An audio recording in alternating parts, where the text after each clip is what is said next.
एक इंसिडेंट है। हाँ। तो जो जिसके एक लड़की है उसके भाई के साथ हुआ ये सब। उनके पड़ोस के अंदर एक परिवार रहता है। तो उस परिवार में एक तो है दादी, मतलब जो सबसे बड़ी एजेड, उनकी उम्र करीबन 60-62 साल के आसपास की होगी। दूसरा उनके बच्चे हैं, मतलब एक बड़ा लड़का है, उसकी वाइफ, प्लस उनका एक छोटा और लड़का है जो विकलांग है। 2 बच्चे और एक लड़की है, इसकी उम्र करीबन 16-17 साल के आसपास होगी।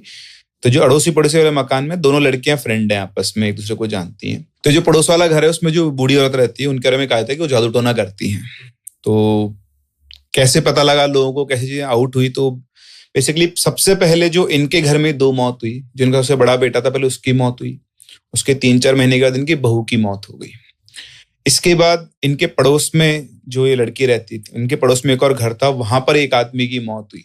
लेकिन ये सब को अंदेशा था, कुछ खुलता नहीं था, और जिन्होंने इंसिडेंट शेयर किया उनको इस चीज का आइडिया नहीं था। लेकिन चीजें तब खुली जब इनके घर में कुछ हुआ। तो इस लड़की का जो भाई था, वो उनका जो बच्चा था, जो पड़ोस वाले घर में जो औरत रहती है उसके बेटे से दोस्ती थी, उनके घर पे गया। तो घर के पे गया तो उन्होंने बोला कि आज हमने मछली की सब्जी नहीं, तो मछली की सब्जी खाओ। तो जनरली वो किसी के घर कुछ खाता नहीं था, लेकिन जैसे उसने बोला वो मना ही नहीं कर पाया। उन्होंने बोला कि लो बेटा, मछली सब्जी ले जाओ, घर पे जाके खाना आराम से।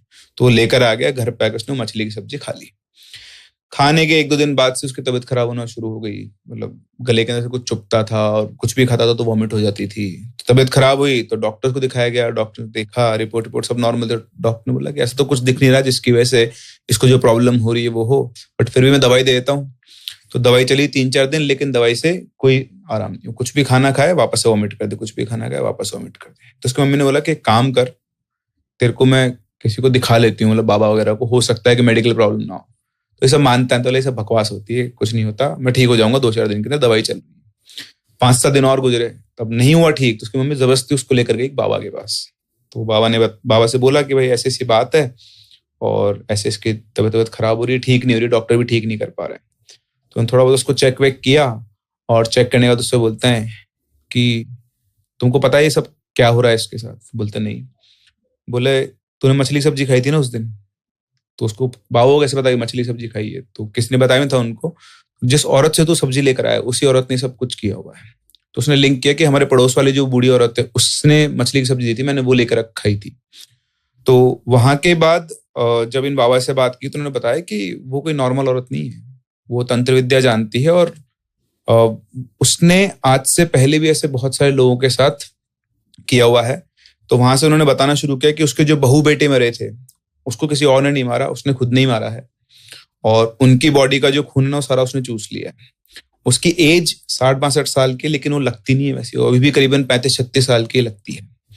फिर ये बात जब चली तो इनको उस जो एक और घर से आदमी मरा था उसके बेटे ने बताई ये बात कि ये बिल्कुल सही बात है, क्योंकि मेरे पिताजी की जब मौत हुई थी उससे 1-2 दिन पहले मैंने इस औरत को पूरे मोहल्ले के अंदर से, पूरे लंबे लंबे बाल, बहुत लंबे बाल थे उसके, बहुत लंबे बाल खोल कर बिल्कुल निर्वस्त्र घूम रही थी, माथे पे तिलक लगा हुआ था, और पूरे मोहल्ले का वो चक्कर काट रही थी। रात को 12-1 बजे के पास उस लड़के ने उसको देखा, और उसके 1 दिन बाद ही उसके फादर की डेथ हो गई थी। और तीनों जो डेथ हुई थी, तीनों के अंदर उनकी जो डेड बॉडी मिली थी वैसी थी कि किसी ने उसको खून चूस लिया हो। और ये जो लड़की ये भी बताती है कि सिर्फ इतना ही नहीं है, उस औरत के साथ कुछ ऐसा है कि हर 6 महीने के बाद जैसे सांप की कैंचुली आती है ना, नई, ऐसे उसकी नई स्किन आती है। तो कई बार उसको पास से उसने देखा कि पड़ोस में तो रहती है, तो उसकी स्किन ऐसे उतरी हुई होती है खड्डे से, मतलब जैसे सांप कैंचुली उतारता ना ऐसा। तो कहते हैं कि मोस्ट प्रोबेबली वो वहां पर एक डायन है जिसने ना अपने बच्चों को छोड़ा है ना आसपास के लोगों को छोड़ा है, और अब भी वो वहीं रहती है, और अभी वहां का पूरा मोहल्ला डरता है कि पता नहीं भी और कितने लोगों को ये खाएगी। उसमें आई थिंक पंजाब या चंडीगढ़ की कहीं से रियल इंसिडेंट आया था मेरे पास, बताने वाला आउट ऑफ इंडिया का है। उसने बताया था कि भैया जब मैं छोटा था 7वीं 8वीं 9वीं क्लास में, तब मैंने देखा था मेरी दोस्त की दीदी के साथ। ये दोस्त की दीदी और मम्मी कहीं रिश्तेदार की शादी अटेंड करके वापस आए थे, ट्रेन से गए थे, ट्रेन से ही आए थे, अपने घर पे वापस आए। तो ये जो बच्चे थे उस टाइम पे, बताने वाला जो है ये बता रहा था कि हम फुटबॉल खेला करते थे, सबसे फेवरेट गेम था। घर के पीछे एक छोटा सा पार्क था, और पहले के टाइम पे जो घर बनते थे कच्चे, उनकी दीवारों में ना छेद होते थे, ऐसे ऐसे छेद बनाते थे जैसे स्क्वायर ट्राइंगल टाइप। तो ये वहां से देखते थे कि घर में क्या चल रहा है, कोई डांटेगा तो एकदम से मम्मी चिल्लाती है तो मम्मी के हाथ में कोई बेलन तो नहीं है, चिमटा तो नहीं है मारने के लिए। ये फुटबॉल खेलते थे 2-3 जने जो भी थे, और वहीं से देखते रहते थे। तो एक दिन ये क्या देखते, जब मम्मी और दीदी वापिस आए कमरे में, तो रात को दीदी का कमरा अलग था और ये लड़का अपने मम्मी पापा के साथ सोता था, जो दोस्त था, ये आवाज आती है इनके कमरे से, साइड वाले कमरे से, कि अचानक से कोई बहुत जोर से गिरा है, धम करके आवाज आई। तो सबसे पहले लड़का उठा कि मम्मी पापा मैं देख के आता हूँ क्या है। ये गया तो इसने देखा कि जो इसकी दीदी है वो बेड पे बैठी हुई है, बेड पे बैठी हुई, उसके हाथ में कोई जानवर है जिसे वो खा रही है और पूरे फेस पे ब्लड ही ब्लड है। ये भागा, गिरता पड़ता है, इसने मम्मी पापा को बताया और ये बता के सीधा रजाई में घुस गया कि आप जाके देखो, मैं नहीं जाऊंगा। जब वो लोग आके देखते हैं तो क्या हुआ, वो उसकी जो दीदी थी उन्होंने बस मम्मी पापा को देखा और सीधा बेड के नीचे सरक गई। अब इन्होंने बाहर निकाला। और एक चीज जो और देखने वाली थी कि जब लाइट ऑन करी ना तो उसकी आंखों पे इस तरीके से रोशनी लगी, वो ऐसे करने लगी, मतलब वो रोशनी से ही भागी नीचे। भाई ने जब जलाया तब तक तो वो चल रहा था जो भी जानवर था, उसके बाद वो रोशनी देख के एकदम से नीचे घुस गई। भाई इनके मम्मी पापा को लगा तो मानसिक संतुलन बिगड़ गया इसका। अगले दिन उस रात को बंद कर दिया, उसे सुलाया, वो नॉर्मल हुई धीरे धीरे करके। अब इनके भी अपनी खुद की कुछ प्रेयर्स होती हैं जो ये यूज करते हैं, गंगा जल छिड़का गया तो उस टाइम पे वो शांत हो गई। अगले दिन फिर वही सीन कि दिन में वो पता क्या करती है, दिन में अपने कमरे में रहेगी लाइट ऑफ करके, और रात को निकलती थी वो, जैसे खाना वाना बना रहे चूल्हे पे, रात को जाके बैठेगी छत पे और चांद की तरफ देखती रहेगी और गर्दन की मूवमेंट ऐसे होती, यूं यूं ऐसे। अब उनको घर वालों को समझ नहीं आ रहा, और जैसे ही रात को वो अपने कमरे में वापस आ जाएगी, उसके बाद सिर्फ उसके कमरे से धम गिरने की उठने की आवाज आएगी बार बार। कोई भाग रहा है, कोई चल रहा है, समझ नहीं आ रहा इस चीज को। ये इनके साथ लगातार 8 से 10 दिन चलता रहा और इन्हें इस चीज के ऊपर ध्यान ही नहीं गया कि ऐसा कुछ पैरानॉर्मल भी हो सकता है। उन्हें लग रहा था यार इसकी ना बुद्धि खराब हो गई या कुछ ना कुछ हो गया। जब भी ये किसी तांत्रिक से बात करते, जब भी किसी बाबा से बात करते, किसी के पास कोई सॉल्यूशन नहीं था। तो ये 8-10 दिन जब सब कुछ चलता रहा, तो किस्मत की बात होती है कि घर के सामने से कोई इंसान जा रहा था, उसने इनकी घर की तरफ देखा और उसे समझ नहीं आया कि इनके घर से इतनी नेगेटिव वाइब्स क्यों आ रही है। कोई पहुंचा हुआ इंसान होगा, उसने नॉक करा, तो जैसे ही इसने कदम रखा ना इस इंसान ने, तो जो बच्ची कमरे में थी वो चिल्लाना शुरू कर देती है कि इसे भगा दो, इसे भगा दो, ये अंदर नहीं आना चाहिए। तो इसको तो डर है नहीं पहुंचे हुए इंसान को, अब वो कोई बाबा हो कोई भी हो, हुलिये से पता नहीं चल रहा था। तो ये अंदर आते हैं, जो बाबा आए और बताते कि तुम्हारे घर में कोई दिक्कत चल रही है क्या। तो अब जब सामने से कोई आता है तो आपका एक ट्रस्ट बन जाता है कि यार ये तो कोई पहुंचा हुआ आदमी है। तो इनकी मम्मी बताती है कि ऐसे ऐसे जो है ये लड़की के साथ दिक्कत चल रही है। अब आधे से ज्यादा पंडित और तांत्रिक इनके घर पे भी नहीं आते थे क्योंकि इसके पापा थे पुलिस में, अगर कुछ बच्ची को हुआ तो हाथ पैर तोड़ देंगे, और साला फ्रॉड करेगा तो भी जेल के अंदर। तो जब ये आए, इन्होंने बताया कि ऐसा ऐसा बच्ची के साथ दिक्कत चल रही है। इन्होंने बस इस तरीके से देखा गेट की तरफ और इन्होंने बोल दिया मैं आज तो कहीं और जा रहा था, मेरी नजर पड़ गई आपके घर की तरफ, मैं आज तो नहीं कल आऊंगा, लेकिन कल आने से पहले मैं जो सामान आपको बता रहा हूँ मंगा लो। पता नहीं कुछ चीजें मंगाई थी, जैसे कि कुछ मछली वगैरह मंगाई थी, कोई सामान मंगाया था जैसे टोटके का सामान वामान होता है, ग्लास, हाँ, और ये बोला था 7 ग्लास, 1 2 3 4 5 इसके गेट के आगे रख देना और एक बाल्टी में पानी रख देना। तो ये आंगन है, यहीं पे मैं करूंगा, जो भी करूंगा कल शाम को आके मैं करने वाला हूँ, ठीक है। अब ये बच्चे सुन रहे थे सब कुछ, जो फुटबॉल खेलने वाले थे, इनको तो भाई वो इंटरेस्ट मिल गया कि कल क्या होने वाला, मजा आएगा। तो ये अपने फुटबॉल खेलने अगले दिन गए। इनकी मम्मी ने बोल भी दिया था कि तुम लोग जाओ खेल लो अपना, पर ये देख रहे थे उस छेद में से कि घर में चल क्या रहा है। तो इसने बताया लड़के ने कि मैं भी वहीं था, मेरा दोस्त भी वहीं और उसकी दीदी अपने कमरे में थी।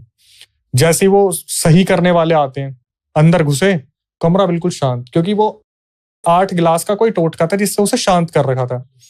वो अंदर आते हैं, उन्होंने 1 गिलास हटाया, 2 3 4 5 6 पे एकदम से अंदर से ऐसी आवाज आई जैसे कोई अपना सर दे के मार रहा है दीवार पे या गेट पे, धम धम। फिर 7वां गिलास हटाती चिल्लाने की आवाज आनी स्टार्ट हो गई कि नहीं छोड़ूंगी, हट जाए यहाँ से। शयाने को बुलाया, शयाना बोलते हैं इन्हें, कि शयाने को बुलाया, फलाने को मेरे को हटाने के लिए, नहीं जाऊंगी नहीं जाऊंगी नहीं जाऊंगी। उसने कहा आराम से। जैसे वो गेट से बाहर निकली, उन्होंने साहब बोला तसल्ली से चुपचाप आके बैठ जाए इस घेरे में। अब सबको उम्मीद थी उछल कूद होगा, ऐसा होगा वैसा होगा, कुछ नहीं हुआ। उछल के तसल्ली से आई और अपने घेरे में बैठ गई। अब इन्होंने पूछना शुरू करा कि क्या दिक्कत है, क्या हुआ, नहीं बता रही नहीं बता रही नहीं बता रही। थोड़ी देर में उन्होंने क्या करा, पानी उठा के और मारना स्टार्ट करा, इधर उधर रिचुअल परफॉर्म करना स्टार्ट करा। तो ये अचानक से क्या करती है, लड़की उल्लू की पोजीशन में आके बैठ जाती है और गर्दन को यूं यूं अपना कटक कटक करना स्टार्ट करती है। अब ये हैरान हो जाते कि ये क्या सीन है भाई। थोड़ी देर में फिर रिचुअल परफॉर्म करते हैं, पूछते हैं कौन है, तो एकदम से औरत बन के बैठ जाती है और फिर चिल्लाना शुरू कर देती, नहीं जाऊंगी नहीं जाऊंगी नहीं जाऊंगी नहीं उल्लू की जाऊंगी। पोजीशन में आ गई, उल्लू बन गई। फेशियल वैसा नहीं हुआ, मतलब पोजीशन ऐसी ले ली कि बिल्कुल बैठ के और गर्दन सीधी करके इस तरीके से करना स्टार्ट कर दिया। अब सामने से इनको कंफ्यूजन हो रही थी कि कभी कोई बन रही है कभी कोई बन रही है, तो इन्होंने सोचा उल्लू वाली को छोड़ो, पहले जो बोल रहा है उससे बात करते हैं। तो इन्होंने बात शुरू की कि कौन है, किसने भेजा है। तो एकदम से वो खुद बताते हैं कि इन्होंने ही तो संतरा खाया था उस औरत के हाथ से जब ये ट्रेन से वापस आ रहे थे। तो इनकी मम्मी को देखते कि ऐसा कुछ हुआ था, तो वो मम्मी उधर से कहती हाँ। फिर पूछते क्या हुआ था, बोले एक अनजान औरत मिली थी, बच्चे की काफी तारीफ कर रही थी, उसने एक संतरा दिया था। तो बोलते कि संतरे में क्या था, उस एंटिटी से पूछते कि संतरे में था क्या। तो वो बताते कि एक तो मैं था और एक उल्लू की आत्मा को सिद्ध करके उस संतरे में उसका खून डाल रखा था। तो इससे पूछा गया कि बच्ची ने बताया कि संतरा अजीब सा था। तो वो बोलती है हाँ, बच्ची बता रही थी कि कड़वा सा संतरा था। तो बोले कि खाया क्यों, लिया क्यों। तो पहले गांव देहात में ऐसा होता था कि कोई औरत मिल गई तो ले बेटा भूख लग रही है तो खा लेते थे। अब तो इस चीज की अवेयरनेस है। तो पूछा गया अब कैसे जाओगे, क्योंकि निकालना तो है। तो उसने शुरू में तो बोला मैं नहीं जाऊंगी, इसने तो अपने हाथ से हमें चीजों को बुलाया है, हम क्यों जाएंगे। काफी उससे बोला गया नहीं ऐसा तो नहीं होगा, जाना तो पड़ेगा आपको। तो फिर उसने बोला कि जब पता चल गया कि ये निकाल के ही मानेगा, चिमटे मारने शुरू कर दिया था उसे कि निकल निकल निकल निकल, जाना पड़ेगा तेरे को, बच्ची को छोड़। तो उसने बोला कि मेरे को एक काम करो, मिठाई मंगाओ और चलता नाला है घर के बाहर, उसमें छोड़ दो। मेरे को नाले से ही सिद्ध करा गया था, मतलब नाले पे बैठा था मैं, वहीं से मेरे को उठाया गया, नाले पे छोड़ दो, मैं कहीं जाके बैठ जाऊंगा। उसे नाले से छोड़ दिया। अब वो उल्लू की स्पिरिट वो फिर वैसे ही उकड़ू होके बैठ गई। उसे बार बार मार रहे हैं। जो करने वाले थे उन्हें पता था मुश्किल से 2 मिनट मिलेंगे जब ये उल्लू की स्पिरिट इसमें से निकलेगी, और उसी टाइम पे रिचुअल खत्म होगा और उसी टाइम पे लड़की को कुछ ऐसा यंत्र दिया जाएगा जिसकी वजह से अपने कमरे में जाके वापस बैठेगी। और उल्लू की आत्मा घर से जाएगी नहीं, वो बाहर बैठेगी 1 हफ्ता। तो 1 हफ्ते तक लड़की को बाहर नहीं निकालना है, मम्मी ने सब कुछ बता दिया था। तो अपना रिचुअल परफॉर्म करते रहे। एक टाइम ऐसा आया जब वो लड़की वहीं पर बेहोश होगी, तभी की तभी उसके हाथ पैरों में यंत्र मारा गया, और जो मम्मी थी और जो वो थे ठीक करने वाले, उसे कमरे में बंद कर दिया उन्होंने। उसके बाद वो जो एंटिटी थी वो बैठी, उन्होंने बताया था कि जब आप बाहर आओगे ना तो आपको हमेशा ऐसा लगेगा कि आगे पीछे किसी के उड़ने की, वो पंखों की आवाज आ रही है, तो घबराना मत। तो इसकी मम्मी बोली कि ये कैसे पता चला उल्लू की आत्मा, बोली तो उन्होंने बता दिया, पता तो आपको ही चला होगा, आपकी लड़की रात को बैठती तो थी, आप बता रहे थे, वो बैठ के चांद को देखती रहती थी, दिन में आंखें छुपाती थी, सब कुछ तो थी सिम्टम्स, आपको पता नहीं चला। फिर बताया गया कि 1 हफ्ते बाद तो ठीक हो गया था सब कुछ, उस लड़की ने बाहर आना बंद कर दिया था। जब 1 हफ्ते बाद वो आई थी तब वो बिल्कुल नॉर्मल थी, लेकिन साक्षात उन्होंने ये चीज बता दी थी कि वो और कोई नहीं थी, ये डायन का हमला था जो आपकी बेटी पे हुआ था। आपकी बेटी की खूबसूरती पसंद आ गई थी उसे, सुंदरता के चक्कर में उसने क्या करा, वो टोटका दे दिया। अभी अगर चली जाती तो इसकी खूबसूरती उस डायन को मिल जाती। तो ये जो 2 एंटिटीज थी, उल्लू की आत्मा और एक और आत्मा, एक आत्मा जो थी वो जिन्नात की किसी की थी, जो जिन छोड़ रखा था, जो लेने आया था। ये बड़े अलग अलग एंटिटीज होती हैं। जैसे उल्लू का एक माना जाता है कि बंगाल में पेचा पेची करके एक मॉन्स्टर माना जाता है, वो भी ऐसे खून चूस के वैम्पायर की तरह खून चूस लेता है। मतलब जंगलों में मिलता है वो बंगाल। आप जाओ कभी जंगलों में तो वो आपको मिलेगा, ऐसे लाल आंखें चमकेंगी अंधेरे में और वो आप पे हमला करेगा वैम्पायर जैसा बिल्कुल, और खून चूस लेगा आपका पूरा और मार देगा। सेम ऐसे निशिडाक का भी है।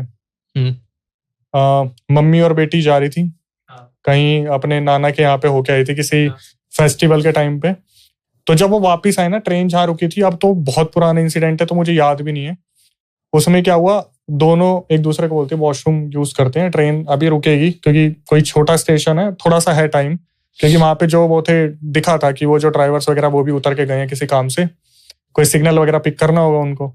तो जब ये दोनों गए, इन्होंने वॉशरूम यूज किया, तो बेटी को बाहर से मम्मी की आवाज आ रही है और मम्मी को बेटी की आवाज आ रही कि आजा, अब आजा। बेटी को ये आवाज आ रही कि मम्मी बोल रही है ऐसे, वसुंधरा है, वसुंधरा चल बेटा, चल क्यों नहीं रही है। अब ये पीछे पलट के देख रही कि मैंने यूज भी नहीं करा, मम्मी एकदम से क्यों बुला रही है, और मम्मी तो खुद गई है ना, गेट खुलने की आवाज आ रही है। तो ये लोग थोड़ी देर में बाहर निकले। बाहर निकलने के बाद सबसे पहले तो इन्होंने वो होता ना जो पैसे कलेक्ट करने वाला होता है वॉशरूम के, उसकी शक्ल देखी, वो ही ऐसा लग रहा है जैसे यही पोजेस्ड है। उसके सामने पैसे रख रहे, वो पैसे रख रहे हैं, चलो ये सोचे कि ये नींद में हो रहा होगा, नशे वशे करे होंगे, ये आके अपने ट्रेन में बैठे, ट्रेन थोड़ी देर में निकल गई। अब जब ये घर आए, घर में इन्हें अजीब अजीब सी चीजें महसूस हो रही थी। इनको पोजेशन की एक्टिविटी नहीं थी, इनको बार बार ऐसे सपने आते कि उसी रेलवे स्टेशन पे चलते हैं, उसी रेलवे स्टेशन पे चलते हैं। अब एक सीन जो हुआ था, जब ये लोग उस स्टेशन पे उतरे थे, उस स्टेशन पे कोई भी नहीं था, तो वॉशरूम के बाहर था कौन? अब इनके दिमाग में ये भी क्वेश्चन चले। लेकिन जो बार बार चीजें इनके घर में हो रही थी कि बार बार किसी लड़की की आवाज आए, माँ को लगे बेटी बुला रही है, बेटी को लगे माँ बुला रही है। तो इन्होंने जब कंसल्ट किया था ना किसी से, तो इनको पता चला कि एक्चुअली में आपको निशी डाक टकराई थी। निशी डाक एक एंटिटी होती है जो आपको 3 बार आवाज देती है। अगर आप उसकी आवाज में आ गए तो वो आपको उस लोकेशन से ले जाएगी। अब वो कहाँ ले जाना चाहती है ये नहीं पता, लेकिन जंगलों में ले जाएगी। और सीधा उसका मारने का तरीका बहुत अच्छा है, बहुत प्यारा है। आपके सामने आपके पूरे शरीर को फाड़ के अलग कर देगी, वो बीच में से चीर देगी बिल्कुल। तो ये प्यारा हाँ कि आपको ऐसी मौत मिली कि आप सीधा खत्म। मुझे लगा जेन्युइनली तो कह रहा है बहुत प्यारा, बहुत अच्छा है, कुछ ऐसे नॉर्मल डेथ का ये लेकिन जनता के लिए था कि अच्छा बहुत प्यारा है, बट उसका यही तरीका है कि बीच में से आपको फाड़ देगी। और ये भी कहते हैं कि ये किस्मत वाली ही चीज है दिव्य भाई, की उसकी जो आवाज है उसमें इतना वशीकरण होता है कि कोई इतना इन्वॉल्व, मतलब बच गया। ये किस्मत वाली बात है। वरना कहते कि निशी डाक अगर आई, ये बंगाल की अर्बन लेजेंड है कि निशी डाक अगर आई और उसने आवाज दी तो आप जाओगे ही जाओगे उसके साथ, वश में कर लेते हैं। क्योंकि वो आपका कोई जो सबसे प्यारा होगा ना, उसी की आवाज में आपको बुलाएगी। फिर वशीकरण तो है, पावर तो है उसके पास, तो वो तो रहेगा ही रहेगा हमेशा। इसे भी डायन के एक रूप से ही जोड़ा जाता है निशी डाक को। ऐसे कितनी सारी एंटिटी है ना, पिशाचनी है, यक्षिणी है, योगिनी है, डंकिनी, डाकिनी, शाकिनी, प्रेतनी, बहुत सारा होता है, बहुत सारी चीजें होती है। जैसे अभी भाई ने बताया कि यौवन चाहिए होता है, मतलब बेसिकली उसको उसका सुंदरता पसंद आ गई तो सुंदरता ले ली।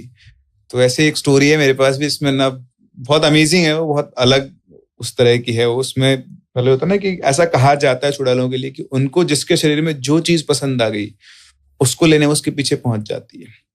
आप उन्हें देख पाओगे जरूरी नहीं है, लेकिन वो आपको कहीं ना कहीं से देख सकती है। तो ये पुरानी स्टोरी है। इसमें बेसिकली 3 लोग मेजरली इन्वॉल्व थे। तो एक बंदा था जो नेशनल जियोग्राफिक चैनल के लिए डॉक्यूमेंट्री शूट किया करता था। तो इसके पास एक प्रोजेक्ट आया था कि अलग अलग टाइप के कीड़े जो होते हैं इंडिया में, इंसेक्ट्स, उनके ऊपर उसको डॉक्यूमेंट्री बनानी थी। आपने डिस्कवरी देखा होगा तो लोग, तो उसने 3-4 जंगल अपने वो कर लिए थे लोकेट कि यहाँ मुझे जाना है। तो 3 लोकेशन कंप्लीट हो गई थी। फाइनल डॉक्यूमेंट्री को कंप्लीट करने के लिए तिरुवनंतपुरम के जंगलों में जाना था। तो उसने टाइम डिसाइड किया कि मैं बारिश के टाइम पे वहां पे जाऊंगा, क्योंकि बारिश के टाइम पर जमीन में पानी जाता है तो कीड़े निकल के बाहर आते हैं, तो मेरे को ढूंढने नहीं पड़ेंगे, आसानी से मुझे मिल जाएंगे। तो ठीक है। अच्छा, वहाँ जंगल बहुत होते हैं, वैसे तो टूरिस्ट प्लेस है, लेकिन रेनी सीजन में बहुत बारिश होती है तो लोग जनरली अवॉइड करते हैं वहां जाना। तो ये था, इसकी वाइफ थी और इनका एक कॉमन फ्रेंड था। ये 3 लोग थे मेजरली जो काम किया करते थे साथ में। तो इन्होंने अपना रिजॉर्ट बुक किया। तो जंगल था, उसके जस्ट बाहर या आउटर में एक रिजॉर्ट बुक किया इन्होंने। ये लोग केरल के तो जंगल भी घने हैं एकदम, बहुत भयंकर, वो तो डेंस है ना, मतलब आई थिंक रेन फॉरेस्ट ही होते हैं वो, तो बहुत ज्यादा डेंस भी रहते हैं। तो ये लोग पहुंचे वहां पे रिजॉर्ट में अपना कैमरा वैमरा सारा सेटअप लेकर। तो वहां जब पहुंचे तो जो रिजॉर्ट था उसमें ज्यादा स्टाफ नहीं था, 3-4 लोग थे। तो एक बूढ़े से अंकल थे जो उनका सामान लेकर आए ट्रॉली में रख के। तो सामान देखकर उनसे बोलते हैं कि भैया क्या शूट वूट करने आए हो, क्या पिक्चर बनाने आए हो? तो बोलते हैं हाँ हम शूट करते हैं पर पिक्चर नहीं बनाते, हम तो डॉक्यूमेंट्री शूट करते हैं। बोले ये क्या होता है? बोला आपने कभी डिस्कवरी चैनल देखा हो या नेशनल जियोग्राफिक देखा हो, जानवरों के पिक्चर बनाते हैं। बोला अच्छा समझ गया साहब, चलो कोई बात नहीं। तो जा रहे हैं अंदर, अब कोई टूरिस्ट ही नहीं है, सिर्फ होटल के स्टाफ के 4 लोग हैं। तो रिसेप्शन पे पहुंचते हैं, चेक इन करते हैं। फिर उनके दिमाग में डाउट आता है तो उससे पूछते हैं कि भैया क्या चक्कर है, पूरा खाली पड़ा हुआ है, कोई दिक्कत तो नहीं है इस रिजॉर्ट में? तो नहीं सर कोई दिक्कत नहीं है, ये रिजॉर्ट सीजन के टाइम पे फुल होता है, आपको मिलेगा नहीं रूम। आप आए हो बारिश के टाइम पर, ऑफ सीजन, बारिश में यहाँ कोई नहीं आता। तो आप आए हो, आपका काम है इसलिए। बोले हाँ यार हमें तो मतलब ये शूट करना है इसलिए। बोला आप आराम से शूट करो, यहाँ पे कोई आपको डिस्टर्ब नहीं करेगा, बाकी बाबा हैं जो भी आपको काम चाहिए उनसे तो ये आपको हेल्प कर देंगे। ठीक है। वो सामान वामान लेके, केयर टेकर थे, मतलब वहीं पे काम करते थे। उम्र होगी करीबन 60-65 साल के आसपास की। तो गए, उनको रूम में छोड़ा, बोला कि साहब आराम से आप तो शूट वगैरह करो, कोई डिस्टर्ब नहीं करेगा आपको, ये मेरा नंबर है, कोई दिक्कत हो तो आप मेरे को फोन कर देना। बोले ठीक। गए, अपना फ्रेश हुए और वो तो निकल लिए जंगल में। पूरा दिन जंगल घूमे, शाम को करीबन 5:30-6 बजे के आसपास वापस आए। आकर फिर फ्रेश हुए तो उस टाइम बारिश रुकी हुई थी, तो उन्होंने उनको बोल दिया होटल वालों को, भाई बाहर लॉन में हमारे लिए वो बॉनफायर जला दो तो हम वहीं बैठेंगे, थोड़ा एंजॉय करेंगे। तो तीनों बैठे अपना ड्रिंक्स वगैरह कर रहे थे।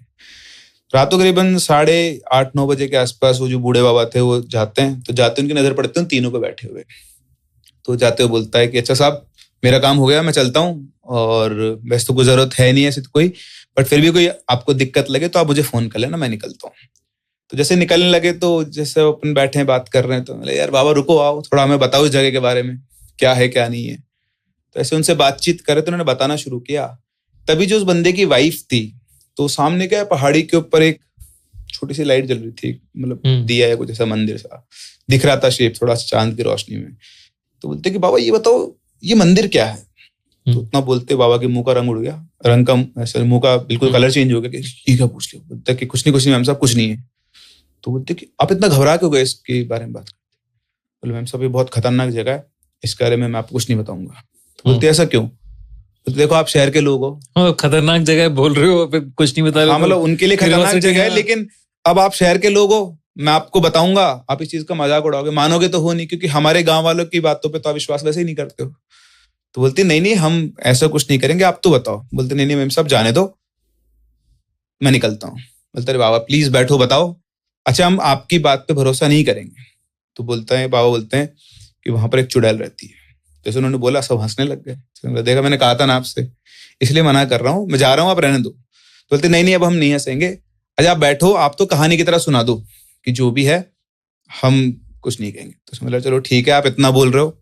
अब तो बूढ़े लोगों की देखो आदत होती है, उनको एक बार बोल दो ना बोलने के, तो फिर वो थोड़ा सा रेस्ट करने बाद सेटल हो जाते, तो सेटल हो गए। उन्होंने बताना शुरू किया कि आज से करीबन 80-100 साल पहले की बात है, तब ये सब कुछ नहीं था, हमारा एक छोटा सा गांव था और ये पूरा जंगल था। ये जो ऊपर है ये मंदिर हुआ करता था, और पता नहीं कहाँ से यहाँ पर एक चुड़ैल आके रहने लग गई। तो आपको कैसे पता लगा चुड़ैल आके रहने लग गई। उसने बताया कि पहले गांव में सब कुछ ठीक था, लेकिन एक समय के बाद क्या हुआ ना, ये हमारे गांव से और आसपास के 2-3 गांव से रात में अचानक से जवान लड़कियां या फिर छोटी बच्चियां गायब हो जाती थी। घर में सोई है और सुबह गायब है, कहीं शाम के टाइम पर किसी एक घर से दूसरे घर जा रही, बीच में से कहीं पे गायब हो गई, उसका कोई नामो निशान नहीं है। कई बार जानवर जो बकरियां भेड़ गाय चराते हैं, उन लोगों ने जंगल में जो चराने जाते थे, उन्होंने एक बहुत खतरनाक दिखने वाली बूढ़ी सी एक औरत को देखा जो बहुत डरावनी दिखती थी। वो इतनी डरावनी थी कि उसको देख के ही मतलब आदमी का दिल दहल जाए। बिल्कुल बूढ़ी सी, बहुत लंबी सी उसकी नाक थी, बड़े अजीब से उसके दांत थे। तो 1-2 लोगों ने उसे देखा और तब से गांव के अंदर ये बात फैल गई कि गांव में उधर ऊपर चुड़ैल रहती है। लेकिन सब लोग उससे डरते थे और दूसरा किसी के पास सबूत नहीं था कि वो चुड़ैल वहां पर मतलब वही इनके गांव के बच्चों को उठा के लेके जा रही है। तो 1 बच्चा, 2 बच्चा, 3 बच्चे, जब फ्रीक्वेंसी बढ़ने लगी तो गांव के लोगों ने इकट्ठे हुए बोला कि यार चाहे कुछ भी हो, इसको तो मजा चखा के आना है, इसको यही है जो कर रही है। तो ऐसे गांव की पूरी लोग इकट्ठे हुए, सारे मर्द, जवान, बूढ़े सब, और सब लोगों ने अपने अपने हथियार उठाए, किसी ने लाठी, किसी ने गंडासा, किसी ने कुल्हाड़ी, और सब पहुंच गए ऊपर वहां पे मंदिर। वहां पे जाके उन्होंने आवाज लगाई कि चुड़ैल बाहर निकल। तो पहले तो कोई नहीं आया, फिर 2-3 बार जब आवाज निकाली तो सामने से वो चुड़ैल बाहर निकल के आई। अब जो ये सब लोग उम्मीद कर रहे थे कि बूढ़ी सी और होता है गंदी सी, वहां पे एक बहुत ही सुंदर मतलब 25-26 साल की एक सुंदर युवती निकल के बाहर आई।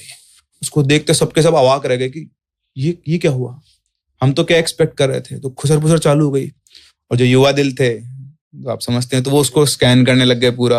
आप उसमें बात को ये चुड़ैल है क्या, ऐसे चल रहा सब कुछ। तो फिर सब लोगों को समझ में आ गया कि हम जो रिलेट करना चाह रहे हैं वो रिलेट हो रहा है। ये थी बूढ़ी, लेकिन इस तरह से बच्चों को उठा के और इसने अपनी एज को वापस से कम कर लिया।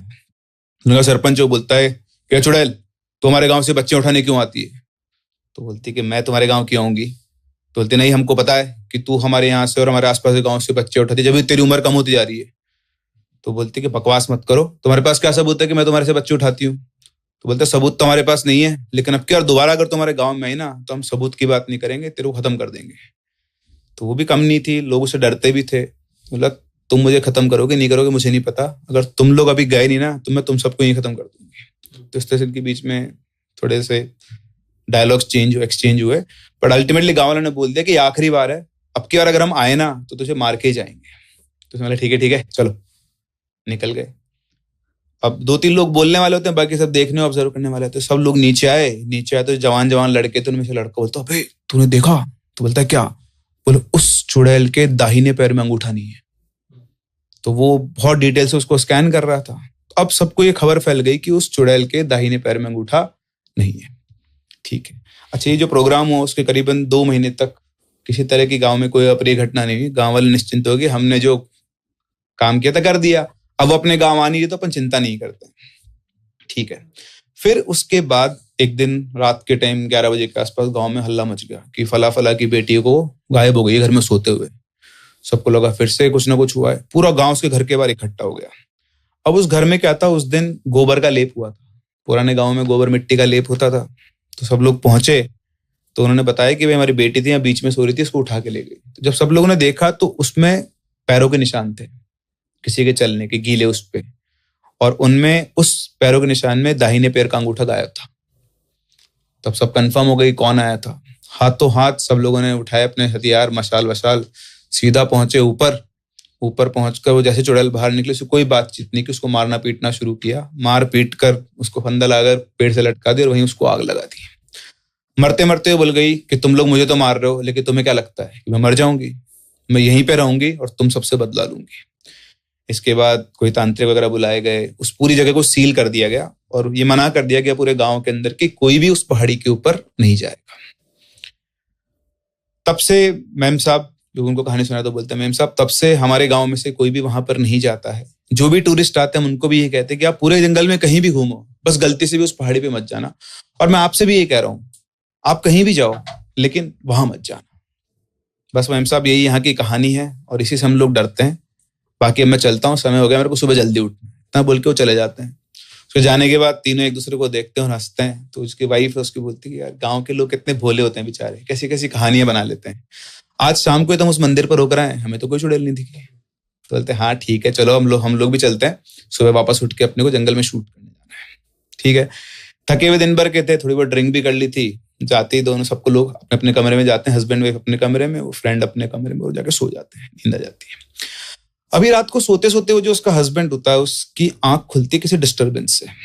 तो थोड़ा सा नशे में भी था, थोड़ा थकान भी थी, तो उठता है तो देखता है कि कुछ हिंदी में कोई कुछ काउंट कर रहा है, 15, 20, 15, 16, 17, 18 ऐसे। उसको लगा क्या कर रहा है, उसको लगा उसकी वाइफ कुछ गिन रही है पैसे से। उसने क्या कर रही हो, चुप हो जाओ। तो आवाज बंद हो गई उसके बोलते ही, वापस सो गया। अब नींद में आपको टाइम का पता नहीं चलता। फिर से उसकी वापस से आंख खुली डिस्टर्बेंस से। तो वो जो काउंटिंग चल रही थी हिंदी में 15, 16, वो बहुत आगे पहुंच चुकी थी। 25,127, 25,128, 25,129। उसको लगा ये क्या गिन रही है, इतने तो पैसे भी नहीं हो सकते। तो उठ के देखता तो उसकी वाइफ आसपास नहीं थी। उठता है, कमरा बड़ा था, रिजॉर्ट का जो होता है बड़ा अच्छा खासा रिजॉर्ट था, उसमें एक छोटा सा ही डिम लाइट जली हुई थी बहुत कॉर्नर के अंदर। उसने देखा कि उसकी वाइफ यहाँ पर कहीं पर नहीं है। उसने 2-3 बार आवाज लगाई। अच्छा, जैसे ही वो उठा वो काउंटिंग बंद हो गई, आवाज आना इसको आ रही थी। अब जब आप नींद में से उठते हो तो एकदम से आप आंखें सेटल होती है रोशनी के अंदर। तो उसकी आंखें सेटल हुई तो उसने कमरे को स्कैन करना शुरू किया। जैसे स्कैन करके ऐसे घूमा तो उसे दिखा कि उस कोने के अंदर कोई खड़ा हुआ है। कि नजर आके वापस से वहां पे टिकी तो वाकई में उस कोने के अंदर कोई खड़ा हुआ था और उसकी रोशनी जो थी उसके सिर्फ इस एरिया तक जा रही थी, जो भी कुछ था। तो उसे दिख रहा था, लगा हुआ कि कोई ना कोई खड़ा हुआ है। थोड़ा और फोकस जैसे उसने किया, एकदम से वो एंटिटी निकल के बाहर आई। तो देखा कि वो जो चुड़ैल जिसका डिस्क्रिप्शन बूढ़े बाबा ने दिया था, सेम वही चुड़ैल वहां पे खड़ी हुई है। उसकी ये लंबी सी नाक है, स्किन पूरी से लटक रही है और उसकी आंखें बिल्कुल लाल शाह, चमक नहीं रही, बिल्कुल लाल आंखें होती है, बिल्कुल वैसी आंखें थी। और जैसे उन दोनों की आंखें मिली, उस चुड़ैल ने सिर्फ एक हंसी करी है, स्माइल किया और स्माइल करते हुए वहीं कहीं बेहोश हो गया बस। उसके बाद क्या हुआ क्या नहीं, उसे कुछ नहीं पता। सुबह उठा तो उठ के वो उठते से पूछता है तो देखता है कि पूरे रूम के अंदर भीड़ हो रखी है। वो बूढ़े बाबा है जो वही उसे उठा रहे हैं। तो उठते पूछते हैं मेरी बीवी कहाँ है। तो बोलते कि साहब आप उस मंदिर पे गए थे क्या। तो बोलता साइड में हटो, मेरी बीवी कहाँ है। तो उधर इशारा करता है कोने में। तो भागते हुए जाता है तो देखता है उसकी बीवी की लाश पड़ी हुई थी।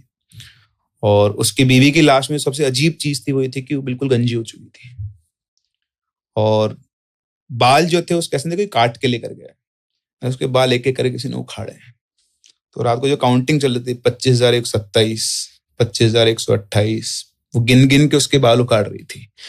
क्योंकि जब ये लोग वहां पर गए थे, इन्होंने तो चुड़ैल को नहीं देखा, लेकिन चुड़ैल ने उसको देख लिया। तो उसकी बीवी के बाल बहुत सुंदर थे, तो उसका दिल आ गया उसके बालों पर और उसके बाल लेने वहां पर आई थी। बाप रे। तो पसंद जो आ जाए वो लेने आ गई। अब वो बाल शायद वो अपने पास लगा लिए होंगे उसने। तो जैसे आपने बताया चुड़ैल की कहानी बताई, निषेधाग की कहानी बताई, ऐसी और कोई एंटिटी जिसके बारे में कोई कहानी आप बताना चाहते हो? तो जैसे अभी हम इतनी सारी एंटिटीज के बारे में बात कर रहे थे, तो एक मेरे पास भी एक किस्सा आया था कर्ण पिशाचनी का।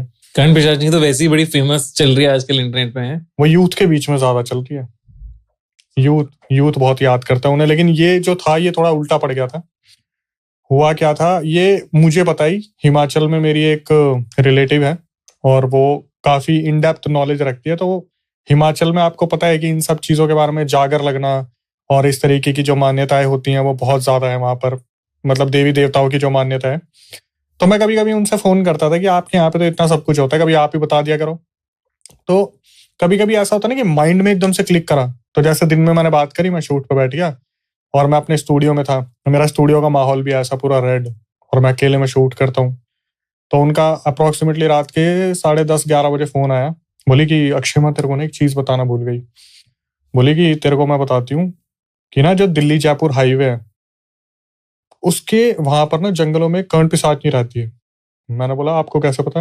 बोली ये केस बहुत ज्यादा वायरल हुआ था, क्योंकि जैसे होता है ना कि तांत्रिक फैलता चला जाता है वो चीज, तो वो उन तक भी पहुंची वो बात। एक सरदार जी थे, उनका बिजनेस काफी लॉस में चल रहा था, काफी लॉस में था। तो उन्होंने बहुत सारे लोगों के पास गए, जैसे कुछ होते हैं कि मेरे को गड़ाधन दिलवा दो, कि कहीं जमीन के अंदर गड़ाधन हो, कोई ऐसी सिद्धि मुझे दिलवा दो जिससे मैं अपना बिजनेस प्रॉफिट में ला सकूं। तो उन्होंने बहुत सारा पैसा अपना इन्वेस्ट कर दिया था अपने बिजनेस के ऊपर, पर वो बिजनेस चल नहीं रहा था। अब ये पहुंचते एक ऐसे तांत्रिक के पास पहुंचे। उन्होंने बोला कि देख, इसमें तेरी मदद मैं तो नहीं कर सकता, लेकिन मैं तेरे को एक रास्ता बता सकता हूँ, लेकिन वो भी तेरे हाथ में है कि तू उस चीज को पूरी तरीके से करेगा या नहीं करेगा। अब मुझे ये तो पता था ये जो घटना बताई जा रही है सच्ची है, कि ये झूठ तो नहीं बोलते, क्योंकि इतने दिनों से पूछ रहा हूँ तब कंटेंट नहीं मिला, तो अब तो झूठ नहीं बोलेंगे। तो इन्होंने बताया कि सरदार जी जो थे उनको बताया गया दिल्ली जयपुर हाईवे के बीच में एक कर्ण पिशाचनी रहती है, और पूरा उसको नक्शा बताया गया कि इधर से इधर जंगल में, इस तरफ से इस तरफ पेड़ों के बीच में से उधर जाओगे तो मैक्सिमम चांसेस होते हैं कि वो 2 रूप में रहती है, एक तो बुजुर्ग या फिर जवान। लेकिन उसकी पहचान है कि उसके बाल बहुत लंबे मिलेंगे आपको, और वो आपसे इन रिटर्न कुछ मांगेगी। अब ये भी आप पे डिपेंड करता है कि आप दोगे नहीं दोगे, उस चीज को एक्सेप्ट करोगे नहीं करोगे, या आपके हाथ में। ये उस चीज को सोचते हैं कि अब मेरी जिंदगी में रह क्या गया, तो एक बार आजमा के देख लेते हैं। ये क्या करते हैं, अपनी गाड़ी उठाते हैं, दिल्ली करोल बाग साइड के रहने वाले थे, और ये उस हाईवे पे निकल जाते हैं बताए टाइम पे और बताए उस रास्ते पे। तो ये चलते हैं, जाते जाते हैं। तो वहां पर गुड़गांव साइड आपने देखा होगा, अरावली हिल्स आते हैं, सोना का पूरा इलाका आता है जो पूरा पेड़ों से घिरा हुआ है, उस तरफ पहुंचते हैं। ढूंढते तो इन्हें काफी देर हो गई थी और ये सोच रहे थे कि पागल बना दिया, कि ऐसे ही भेज दिया कि मेहनत करेगा नहीं मिलेगा, वापिस आ जाएगा तो फिर बोल देंगे तुमने मेहनत ही नहीं करी। ये पूरा अंदर चला गया कि मेरे पास आखिरी में बचने को रह क्या गया, अगर यहाँ पे भी मैं आऊंगा ज्यादा से ज्यादा कोई जानवर खा जाएगा। चलते चले गए तो इन्हें दूर से दिखता है कि यार कोई कुटिया बनी हुई है जंगलों के अंदर कोई एक कुटिया सी बनी हुई है, कोई परमानेंट रहने का तो ये साधन नहीं है। तो इनके दिमाग में आया कि मैं सही जगह आ गया। एक लालटेन टंगा हुआ है और एक खाट लगी हुई है जो जैसे गाँव में होती थी, और उस पर एक औरत लेटी हुई है, और उस औरत के बाल पूरे लहरा रहे हैं, जमीन टच कर रहे हैं पूरा, जैसे एक पीछे से पूरा कारपेट टाइप होता है। तो ये सोचते कि यही है। ये उसके पास जाते हैं, तो उस टाइम वो थी एक बुजुर्ग के रूप में। तो उसने बोला कि अम्मा मुझे किसी ने भेजा है। तो वो जैसे ही बाल उठा के घुमा के खड़ी हुई, वो एक लड़की में वहां पर कन्वर्ट हुई, एक लड़की वहां पर आ गई। तो पूछा कि अच्छा तेरे को उसने भेजा है? पता नहीं क्यों भेज देता है लोगों को मेरे पास अपनी बलि चढ़वाने के लिए, कि लोग मेरे पास आते हैं अपनी बलि देने के लिए। तो ये बताता है कि मेरे साथ बहुत आर्थिक तंगी चल रही है, और अगर ऐसे चलता रहा तो मैं बर्बाद हो जाऊंगा। मैं आपसे हाथ जोड़ के विनती करता हूँ कि आप मुझे कुछ ऐसा आशीर्वाद दो जिससे मैं पैसा बना पाऊं। तो जोश जुनून में ये इतना होता है कि अब मैंने जब ढूंढ लिया तो मैं खाली हाथ वापस नहीं जाऊंगा। तो वो जो कर्ण पिशाचनी थी वो इनसे बोलती है कि देख ऐसा है कि मैं तेरे को वो सब कुछ दे दूंगी जो तेरे को चाहिए, पर इन रिटर्न मुझे तेरे से खून चाहिए होगा। अब इसने ना आओ देखा ना ताओ देखा, सीधा बोल दिया हाँ हाँ कोई दिक्कत नहीं मुझे। तो कर्ण पिशाच ने बोला कि सोच ले, अपना खून देना कोई छोटी मोटी बात नहीं है। इसने फिर भी बोल दिया नहीं नहीं आप ले लेना, मेरे को कोई दिक्कत नहीं है। वो उधर से बोल देती है तथास्तु। अब ये बंदा, इसको बताया था हर महीने तेरे को यहाँ पे आना होगा और तेरे को खून देना होगा। ये बंदा जैसे ही वहां से निकला, इसके पास ट्रांजैक्शन के मैसेज आने स्टार्ट हो गए कि बनते जो बिगड़ते काम है वो बनने शुरू। इधर से मैसेज आ रहा है क्रेडिट हो गया क्रेडिट हो गया क्रेडिट हो गया। एक हफ्ते के अंदर अंदर इसके सारे लोन्स उतर गए, जितना पैसा फंसा था मार्केट में वो सारा हो गया, जो सामान फंसा था वो मार्केट में बिकने लग गया, इसके सारे सॉल्यूशंस मिलने लग गए। धीरे धीरे धीरे धीरे 3 हफ्ते के अंदर भाई ये तो अपनी लोकेशन का रिच एक पर्सन बना, जो इसने सारा लॉस करा था। मतलब अगर जनता इसके शोरूम के सामने से जा रही है तो जनता घूम के इसी के शोरूम में घुस रही है। वो लोग कौन है, कहाँ से आ रहे हैं, आई थिंक इनका कुछ गोल्ड का काम था, सब वहां से परचेज कर रहे हैं, प्रॉफिट ही प्रॉफिट है। तो जब 1 महीना बीता, अब ये तो भूल चुका था क्योंकि पैसे के नशे में तो ऐसा हो जाता है इंसान। तो इसे सपना आता है कर्ण पिशाचनी का कि अगर तू उस जगह पे दोबारा नहीं आया जहां पर तूने वादा करा था, ये तेरे से सब कुछ छिन जाएगा। अब इसको एकदम से लगता है यार मैं जो वादा करा था वो तो मैंने निभाया नहीं, और जब दे सकती है तो ले भी सकती है। ये अपनी गाड़ी उठाता है, सीधा उनके पास पहुंचता है। इसके आगे वो एक जैसा होता है ना कि ब्लड का पॉली बैग होता है, उसको आगे करके बोलती है सब भर के दे दे। तो उस टाइम इसके दिमाग में आता है कि ये चीज हर महीने में कैसे कर लूंगा। एक बार तो चलो मैंने दे दूंगा, क्योंकि ब्लड बनने में महीने महीने लग जाते, 6-6 8-8 महीने। तो वो ये बोलते सरदार जी कि मैं कैसे दूंगा। बोलती है कि अब तूने पूछा भी तो नहीं मुझसे कितना क्या कैसे, निकालना शुरू कर। ये इसी के सामने पिन लगा के ब्लड निकालना शुरू करती है। एक बार तो दे दिया, एक बार देने के बाद फिर अगले महीने बुलावा आ गया, आ जाओ भाई। पैसा अंत लेवल का है, पैसा सब कुछ मिल रहा है, लेकिन हो क्या रहा है, खून कहां से दूं। 3 महीने में सरदार जी खत्म। ठीक है, यहाँ पे वो मुद्दा भी खत्म हो गया। लेकिन अब मजे की चीज, जब मैंने इसे कहीं बताया तो पहले तो मेरे पास दबा के मैसेज आए कि अक्षय भाई हमें वो लोकेशन बता दो यार, हमें भी जाना है दिल्ली जयपुर हाईवे के उस लोकेशन के बीच में, हम भी उस कर्ण पिशाचिनी से मिलने जाना चाहते हैं। अब आता है जो मेन सस्पेंस था। मैंने बोला अच्छा तो फिर दीदी क्या सीन है इसका, जब मैं बात कर रहा था फोन पे क्या सीन है। उन्होंने एक ऐसी लाइन बोल दी, मेरी रूह कांप गई। बोली अक्षय तेरे को पता है ये ना तांत्रिक भी बताते हैं कि अगर हम उस कर्ण पिशाचिनी के बारे में बात करते हैं ना, वो सब सुन रही होती है। और मैं स्टूडियो में पूरा सेटअप अकेला, और वो पता है क्या बोली दीदी, तुझे फील हो रहा है, मुझे ऐसा लग रहा है जैसे वो हमें सुन रही है, मेरे आसपास कोई है। भाई वो दिन था, रात को शूट थोड़े कम कर दिए थे मैंने। ऐसा सीन हो गया था कि कुछ ये जो शक्तियां हैं, डायन कर्ण पिशाचिनी, ये कहीं से भी कान लगा के सुनती है। क्या पता हम इस बारे में बात कर रहे हैं तो वहां से कोई सुन रहा है। कुछ अलग करती है कर्ण पिशाचिनी, पिशाचिनी से कैसे फर्क है? जैसे जल पिशाच होते हैं, ऐसी कर्ण पिशाचिनी का क्या मतलब? कुछ कर्ण पिशाचिनी को किस चीज में यूज में लिया जाता है, ये लोग 3 तरीके से सिद्ध करते हैं, जितना मैंने मतलब समझा है। क्योंकि हमारे पास जो केसेस आते हैं उसमें कोई बोलता है कि कर्ण पिशाचिनी को सिद्ध करा गया माँ के रूप में, किसी ने सिद्ध करा बहन के रूप में, किसी ने सिद्ध करा वाइफ के रूप में। तो अगर वाइफ के रूप में करा तो आप किसी से संभोग नहीं बना सकते, अगर बहन के रूप में करा तो आप बहन नहीं बना सकते, अगर माँ के रूप में करा तो आप माँ नहीं बना सकते किसी को। जैसे मेरी माँ है तो मुझे त्यागना पड़ेगा। तो कर्ण पिशाचिनी ऐसा होता है कि आपने अगर सिद्ध कर ली तो मतलब आप कोई भी काम करा सकते हो दुनिया में अपना। देखो दिव्य भाई, ये ऐसा होता है कि जो कर्ण पिशाचिनी है ये यूथ में इतनी ज्यादा फेमस क्यों रहती है, जो टीन एज होते हैं, जो 25-28 तक के रहते हैं, इनके बीच में इसलिए फेमस है क्योंकि इन्होंने जो जितने भी किस्से सुने हैं ना, वो सारे ये सुने कि लस्ट पूरा करती है। माँ के रूप में तो कोई इसे सिद्ध क्यों करेगा, सही बात है। बहन के रूप में भी क्यों सिद्ध करेगा। इसकी जो पूरी प्रक्रिया बताई जाती है वो इसी तरीके से बताई जाती है कि भाई ये तो कर्ण पिशाचिनी सिद्ध कर ली तो हमारा लस्ट पूरा हो गया। इससे रिलेटेड एक केस आया था मेरे पास, दिमाग में आ गया अच्छे टाइम पे। हमारा एक सब्सक्राइबर था, उसने बताया था ये पूरा इंसिडेंट या तो बांग्लादेश का था या कहीं का तो था। उसने बताया कि भाई ये परिवार था जो हमारे नोन में था, अभी इस इंसिडेंट को मुश्किल से 5-6 साल हुए होंगे। इन्होंने एक जमीन ली थी, ज्यादा अमीर थे नहीं, रेंट पे रह रहे थे, और इन्होंने एक जमीन ली, तो उस जमीन के ऊपर मजदूर काम करने के लिए इन्होंने छोड़ दिए। अब जब छोड़ दिए तो वो मजदूर काम कर रहे थे, तो जो इनका लड़का था वो मतलब हमारे बताने वाले का कोई रिलेटिव ही रहा होगा, दोस्त होगा, वो लड़का देख रेख करने जाता था कि मजदूर ढंग से काम कर रहे नहीं कर रहे। तो एक दिन वो लड़का देखता है यार मजदूर किस चीज को घेर के खड़े हैं, तो वो देखते हैं मजदूरों ने एक डब्बा निकाला है जमीन से और कोई भी हाथ नहीं लगा रहा। और इसके दिमाग में आ रहा है कि अंदर क्या होगा, जहां पर सब ये सोच रहे हैं कि भाई इसके अंदर कोई ऐसी चीज ना निकल जाए जो क्या पता साला सांप ही बंद कर रखा हो, क्या पता क्या हो क्या उस टाइम पे मजदूरों के दिमाग में पक्का कुछ गलत चीज होगी इसके अंदर, टोटका फलाना डिकाना। इसने क्या करा, मजदूरों को बोला क्या मिला है, उन्होंने बोला कि सर ये तो ऐसे ऐसे ये एक अटैची से मिली है, संदूक सा है, छोटा सा, ज्यादा बड़ा भी नहीं, इतना साइज इतना। बोला इधर तो, लेके और साइड में ले गया उसे। अब मजदूर देखने लगे कि ये क्यों मौत को वो दे रहा है एक इन्विटेशन। उसने जब उसे खोला ना, उसके अंदर सोने के कड़े, कुछ गुड़िया और एक बोतल थी। वो बोतल ऐसे की ऐसे रखी हुई थी। इसने क्या करा, ये सोचा बल्ले बल्ले हो गए, जमीन में से सोना निकला है, घर वालों को जाके बताता हूँ। इसने अपने घर वालों को जाके बताया। उन्होंने क्या करा, बोले बाकी सारा सामान फेंक दो और गोल्ड रख लो। वो गोल्ड रख लिया और जब सामान फेंका तो वो जो शीशी थी वो फूट गई।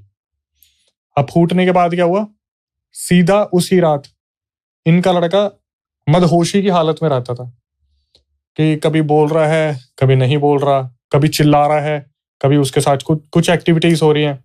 अब एक्टिविटीज को मैं बहुत डिफाइन नहीं करूंगा, एक्टिविटी सारी कॉमन होती है कि वो रात को चल के घूमने चला गया कहीं, कभी कहीं चला गया, कभी कुछ हो गया। घर वाले परेशान रहने लगे, लेकिन इस चीज से अंदाजा नहीं लगाया कि तुमने जो गोल्ड रखा है उससे भी कुछ हो सकता है या फिर तुमने कुछ तोड़ा फोड़ा है उससे भी कुछ हो सकता है। तो ये किसी जानने वाले को बुलाते हैं, जानने वाले वहां पे आते हैं, तो लड़के की हालत देखते हैं और वहां पे क्रिया स्टार्ट कर देते हैं सीधा घेरे में बैठा के। जब घेरे में बैठाते हैं तो ये जैसे उस लड़के के ऊपर हाथ रखते ये जाते हैं पास्ट में कि अच्छा ये कुछ बहुत पुराना है। पास्ट में जाते हैं तो देखते हैं उनको जो नजर आता है कि एक पूरा महल है, महल के अंदर एक राजा है, उनकी एक बेटी है। जैसे आप देखते हैं कि एक कोई आज्ञाकारी है जिससे वो राजा अपने सारे मंत्र उच्चारण के काम करवाता है। फिर ये जब पूरी गहराई में जाते हैं, इन्होंने जो देखा अब मैं आपको वो बताता हूँ। इन्होंने देखा कि एक महल है, महल के अंदर राजा है, उसकी लड़की है और बहुत सारे उनकी जो प्रजा वगैरह होती है वो आसपास घूम रही है महल के पीछे आगे पीछे। और जो एक वो होता है ना इनका जो पुरोहित होता है जिनसे ज्ञान लेते हैं, मंत्र पढ़ते हैं, तो वो छुप छुप के राजा की बेटी को देखता था। उसकी गंदी नजर थी राजा की बेटी पे। इसने क्या करा, इस बात की इसे गुस्सा भी आता था कि यार मैं राजा से ज्यादा ज्ञान रखता हूँ लेकिन मेरे को वो सीट नहीं मिल रही, कि मेरे को वो ओहदा नहीं मिल रहा, मेरे को मतलब इसी तरीके से रखा जाता है कि हाँ कर रहे हैं तो कर रहे हैं, नहीं तो अपने जाके अपने कमरे में रह लो। अब ये क्या करते हैं, किसी से ना बात करते हैं कि यार ठीक नहीं लगता यहाँ पे ना, वो इज्जत वो चीज मिल नहीं रही। तो वो जो इंसान होता है वो कान भर देता है कि भाई तू तो इस लेवल का है कि तेरे को तो राजा को अपनी बेटी की तेरे से शादी करा देनी चाहिए। अब ये एकदम से गंदी नजर तो थी और वो चीज इसके एकदम से जहन में बैठ गई कि यार ये तो बिल्कुल सही बात की। तो बोला मैं करूँ क्या, बोलता है एक काम कर, इस महल से ना कुछ किलोमीटर दूर जाके एक पहाड़ी आती है, उस पर एक तांत्रिक बैठते हैं, वहां जा और उनसे पूछ क्या हो सकता है। ये बोलते कि वो तांत्रिक करते क्या है, तो ये बोलते हैं जो नेगेटिव इंसान था कि वो कर्ण पिशाचिनी सिद्ध करवाते हैं और तेरे को इतनी सुंदर लड़की मिलेगी ना राजा की बेटी, तो उसके आगे कुछ भी नहीं है। ठीक है, ये वहां पहुंच जाता है, तांत्रिक से पूछता है कि आप मेरे लिए क्या कर सकते हो, तो पूछता है तुम कहाँ से आए हो, बताता है मैं इस राज्य से आया हूँ। तो उस तांत्रिक की पहले ही राजा से कुछ अनबन हो रखी थी, उसने उस चीज का फायदा उठाया, सीधा बोल दिया भाई 21-22 दिन की पूरी ये जो है क्रिया है, अलग अलग पहाड़ पे जाना पड़ेगा, अपना मलमूत्र आपको लगाना पड़ेगा, उसी को आपका खाना भी पड़ेगा, और ये तो आप बिल्कुल उम्मीद मत रखना कि आपको खाना कोई देने भी आएगा। ये जाता है अलग अलग पहाड़ों पे, एक एक दिन क्रिया करता है। इसको ये भी बोला था नजर में बताना किसी की, अगर तुम नजर में आ गए तो तुम्हारे लिए दिक्कत हो जाएगी। ये कर्ण पिशाचिनी को सिद्ध करता है। जब कर्ण पिशाचिनी सिद्ध होती है तो वही बीवी के रूप में सिद्ध करता है, इसके सामने आती है, इसे संभोग भी करती है, इसे बोल भी देती है कि अब बस एक बात का ध्यान रखना, किसी और के साथ तुम्हें नहीं होना। इसे ना ये चीज पसंद आने लगती है, क्योंकि मैं ये क्या इस तरीके से लगा कि मैं तो इसी प्रोफाइल से हूं ना, कि मैं तो मंत्रों का उच्चारण करता हूं, तो मेरे लिए तो कोई सिद्धि मुश्किल है ही नहीं। करना क्या है, बस जैसे अभी तक मैं अच्छा कर रहा था अभी मेरे को बुरा करना है। तो कर्ण पिशाचनी से अलग अलग काम करवाता था कि मेरे लिए ये लेके आ, वो लेके आ, धन भर दे, एक दिन महल मेरा हो जाएगा, दिमाग में चलता था। फिर इन्हें इसे ये लगता है कि यार मैं यहाँ तक ही क्यों रुक रहा हूँ, उस तांत्रिक के पास जाके मैं बेताल और लेता हूँ, बेताल लूंगा तो उससे और सिद्धि बढ़ेगी।